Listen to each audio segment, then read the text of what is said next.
Please like, share and subscribe my channel. नमस्कार।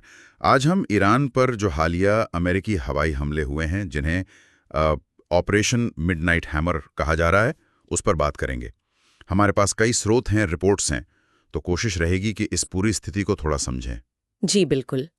ये जो 22 जून 2025 को हुआ, अमेरिका ने ईरान के 3 अहम परमाणु ठिकाने निशाना बनाए, फोर्दो, नतांज और इस्फहान। हाँ, और ये सब एक बड़े जो इजराइल ईरान संघर्ष चल रहा है, उसी के बीच हुआ है। बिल्कुल, उसी संदर्भ में देखना होगा इसे। इन हमलों में जो हथियार इस्तेमाल हुए हैं, उनका भी जिक्र है। बंकर बस्टर बॉम्ब, टॉमाहॉक मिसाइलें, ये कुछ खास इशारा करते हैं। हाँ, देखिए, बंकर बस्टर बमों का इस्तेमाल अहम है। ये खास तौर पर जमीन के नीचे जो मजबूत ठिकाने होते हैं, उन्हें तबाह करने के लिए होते हैं। जैसे फोर्दो वाला? जी, जैसे फोर्दो का भूमिगत यूरेनियम संवर्धन केंद्र। तो लगता है कि निशाना एकदम ईरान की जो परमाणु क्षमता की जड़ है, उस पर था। लेकिन नुकसान कितना हुआ, इस पर तो काफी अलग अलग बातें हैं। अमेरिका कह रहा बहुत गंभीर, नतांज पूरा तबाह हो गया। हाँ, और दूसरी तरफ ईरान का दावा है कि क्षति मामूली है, उनके कार्यक्रम पर कोई असर नहीं। ये इतना विरोधाभास क्यों? क्या सैटेलाइट तस्वीरों से कुछ पता चल रहा है? वो फोर्दो की तस्वीरों में कुछ खुदाई वाले यंत्र, बुलडोजर वगैरह दिखे हैं। अब ये या तो नुकसान का जायजा लेने के लिए हैं, या शायद मरम्मत की कोशिश। सच क्या है, ये कहना भी मुश्किल है। दोनों ही पक्ष शायद अपने हिसाब से नैरेटिव बना रहे हैं। हमलों के फौरन बाद क्या हुआ? एक युद्ध विराम की भी खबर थी। जी, एक युद्ध विराम हुआ तो, लेकिन बहुत ही नाजुक और टिका भी नहीं। 23 जून को ही ईरान ने कतर में जो अमेरिका का अल उदीद एयरबेस है, हाँ, वो तो बहुत बड़ा बेस है जी, उस पर मिसाइलें दागी। ज्यादातर रोक ली गईं, कोई हताहत नहीं हुआ, पर ये ईरान का एक तरह से जवाब था, उनकी क्षमता दिखाता है। और ईरान के सर्वोच्च नेता अयातुल्ला खामेनी का बयान, वो तो काफी सख्त था। अमेरिकी सेना को निशाना बनाने की धमकी दी उन्होंने। हाँ, उनका बयान आया कि अमेरिकी हमलों से कुछ भी हासिल नहीं हुआ, और धमकी भी दी। इसे आप सिर्फ बयानबाजी नहीं कह सकते। मतलब तनाव और बढ़ सकता है। खतरा तो है। ये घरेलू दर्शकों के लिए भी हो सकता है, ताकत दिखाने के लिए।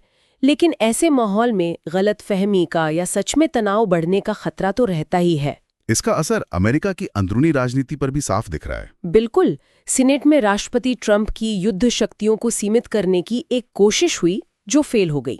हाँ, रिपब्लिकन और डेमोक्रेट्स में काफी मतभेद दिख रहा है इस पर। जी, लिंजी ग्राहम जैसे रिपब्लिकन्स ने हमलों का पूरा समर्थन किया है।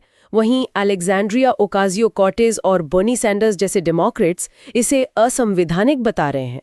ये पुरानी बहस है अमेरिका में, जो फिर से सामने आ गई है। और दुनिया भर में क्या प्रतिक्रिया है? चीन और रूस ने तो कड़ी निंदा की अमेरिकी कार्रवाई की, और ईरान ने हॉर्मुज जलडमरू मध्य, हाँ, जो दुनिया के तेल सप्लाई के लिए बहुत जरूरी है, बिल्कुल, उसको बंद करने की योजना का ऐलान किया है।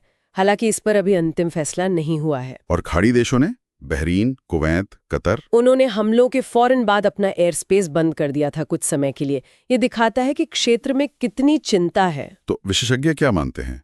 क्या इन हमलों से ईरान का परमाणु कार्यक्रम सच में रुक जाएगा लंबे समय के लिए? नहीं, ज्यादातर एक्सपर्ट्स यही मानते हैं कि कार्यक्रम पूरी तरह खत्म नहीं होगा। हाँ, कुछ महीनों या शायद साल भर पीछे जरूर चला जाएगा। अच्छा, सिर्फ इतना ही। जी। और इसकी सबसे अहम वजह यह है कि आप सैन्य कार्रवाई से इमारतें नष्ट कर सकते हैं, मशीनें तोड़ सकते हैं, लेकिन जो ज्ञान है, जो टेक्नोलॉजी की समझ है, बिल्कुल, उसे आप बम से नहीं मिटा सकते। वो तो वैज्ञानिकों के दिमाग में है। ये बहुत अहम बात है।